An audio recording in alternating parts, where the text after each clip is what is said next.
Pauline Luna Soto proud na pinakita ang kanyang second newborn baby girl na tinatawag sa pangalan na Thea Marceline Luna Soto, or also known as Baby Mochi. Alam niyo ba kung saan nila nakuha yung pangalan na Thea Marceline? Sa lulo at lula pala nila. Thea from her lola named Cynthia, and Marceline from her lolo named Marcelino, Bossing's father.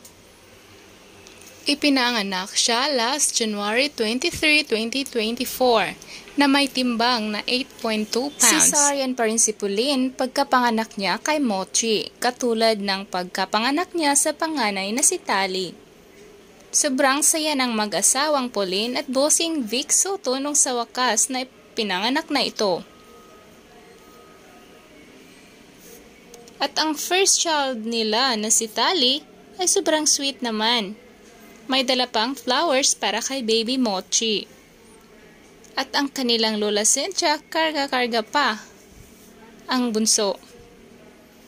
At guys, sabi ni Pauline, thank you for all the prayers and well wishes. Daming friends din nila ang bumabati sa mag-asawa.